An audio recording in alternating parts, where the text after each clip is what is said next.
Hello everyone, welcome to my YouTube channel scan and learn with Akram. आज हम करेंगे 10th class chapter 3 of chemistry, metals and non metals.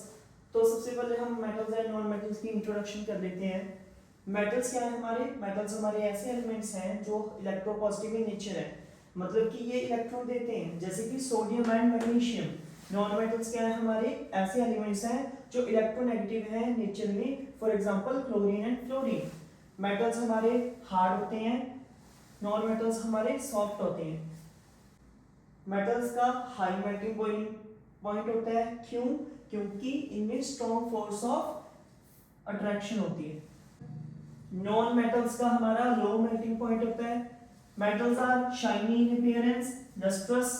Non metals हमारे non lustrous होते हैं। Metals are ductile in nature, means इनकी हम wires बना सकते हैं, for example copper. Non metals are non ductile. Metals हमारे मेलेबल हैं, इनकी हम थिन शीट्स बना सकते हैं, पतली शीट्स बना सकते हैं। Non metals are non malleable. Metals are good conductor of heat and electricity, इनके थ्रू हीट और इलेक्ट्रिसिटी कंडक्ट होती है, लेकिन हमारे non metals bad conductor of heat and electricity हैं। Metals produce sound, they are sonorous, and non metals are non sonorous. The sources of metals, हमें metal मिलते हैं अर्थ की क्रस्ट में से, उसकी सरफेस में से, या फिर हमें मिलते हैं मेटल्स सी वाटर में इन the form of soluble salts, पानी में डिजोल्व हुए हुए, for example NaCl, sodium chloride and magnesium chloride. अब हम करेंगे एग्जिस्टेंस ऑफ मेटल, कि वो कैसे एग्जिस्ट करते हैं। अब हमें अलग अलग मेटल मिलते हैं उनकी रिएक्टिविटी के हिसाब से। रिएक्टिविटी का मतलब है कि जो हमारे मेटल्स हैं वो हमारे रिएक्ट कर जाते हैं, for example with oxygen, sulphur और विद एनी अदर एलिमेंट्स, और वो कोई और कंपाउंड बना लेते हैं और उनका जो खुद का अपना एग्जिस्टेंस है वो ख़त्म हो जाता है। तो सबसे पहले आते हैं हमारे पास least reactive metals, for example silver, gold, platinum, copper. They are found in free state because they are least reactive elements. Silver और कॉपर हमारे कंबाइंड स्टेट में मिल सकते हैं हमें इन द फॉर्म ऑफ सल्फाइड्स।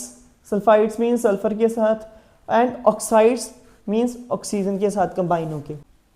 फिर हमारे पास आ जाते हैं moderately reactive elements, for example zinc, iron, lead. ये हमें मिलते हैं in the form of carbonates.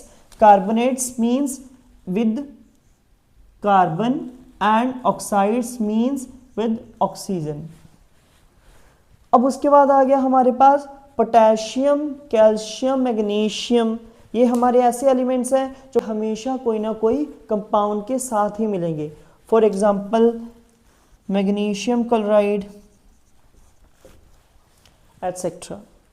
Okay, तो सबसे पहले हमारे पास क्या आता है कि जो मेटल्स हैं वो हमारे ऑक्सीजन के साथ कंबाइन करते हैं टू फॉर्म ऑक्साइड्स। जो मेटल्स की ऑक्साइड्स होती हैं वो बेसिक इन नेचर होती हैं, मतलब कि वो एसिड के साथ रिएक्ट करके हमें देंगी salt plus water. They are generally basic in nature. लेकिन हमारे पास कुछ ऐसी ऑक्साइड्स हैं जो हमारे एसिड्स और बेस दोनों के साथ रिएक्ट करके हमें सॉल्ट और वाटर देती हैं, उनको बोलते हैं एम्फोटेरिक ऑक्साइड्स। इनकी एग्जांपल्स हैं lead oxide, zinc oxide and aluminium oxide.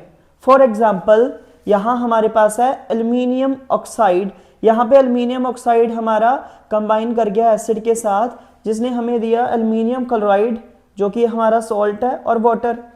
फिर यहीं पे हमारा नीचे एल्यूमिनियम ऑक्साइड हमारा कंबाइन कर गया हमारा बेस के साथ, जो है सोडियम हाइड्रोक्साइड, प्लस उसने हमें दिया फिर सॉल्ट एंड वाटर। तो यहाँ पे हमारा जो एल्यूमिनियम ऑक्साइड है उसका हमारा जो नेचर है वो एज अ बेस भी है और एज अ एसिड भी है। ये देखो जैसे कि कॉपर प्लस ऑक्सीजन हमें देता है copper oxide, aluminium plus oxygen हमें देता है एल्यूमिनियम ऑक्साइड। तो हमें क्या पता लगा कि मेटल्स अपना ऑक्सीजन के साथ कंबाइन करके हमें ऑक्साइड्स देते हैं जो कि बेसिक इन नेचर होते हैं। एल्यूमिनियम, जिंक एंड लेड हमारे ऐसे एलिमेंट्स हैं जो कि ऑक्सीजन के साथ कंबाइन होके ऐसी ऑक्साइड्स देते हैं जिनका एसिडिक नेचर भी है और बेसिक नेचर भी है। ये आपके सामने डिटेल है। इन वाटर टू फॉर्म एल्कलीस, ऐसे मेटल ऑक्साइड्स जो कि पानी में डिसॉल्व हो जाएं उनको हम बोलते हैं एल्कलीस, क्योंकि मेटल ऑक्साइड हमारे बेसिक इन नेचर होते हैं। For example sodium hydroxide, sodium oxide ने वाटर के साथ डिसॉल्व होकर हमें क्या दिया, सोडियम हाइड्रोक्साइड, और ये एल्कली है। पोटेशियम ऑक्साइड, दस water give you potassium hydroxide. Iron हमारा बर्न नहीं होता हीट अप करके, लेकिन जो हमारी आयरन फीलिंग्स हैं वो बहुत इजीली फायर को कैच कर लेती हैं। ऐसे ही हमारा सोडियम और पोटेशियम है, उनको हम स्टोर करके रखते हैं केरोसिन ऑयल में। क्यों? क्योंकि ये बहुत ज़्यादा रिएक्टिव है। इट कैचेस फायर वाइगरसली, वाइगरसली होता है बहुत ज़्यादा रिएक्टिव। जो हमारे मॉडरेटली रिएक्टिव एलिमेंट्स हैं जैसे कि मैग्नीशियम, एल्युमिनियम, जिंक, लेड, वो हमारे कवर होते हैं with thin layer of oxide, ताकि वो और ज़्यादा रिएक्ट ना करें and it prevent them from further oxidation.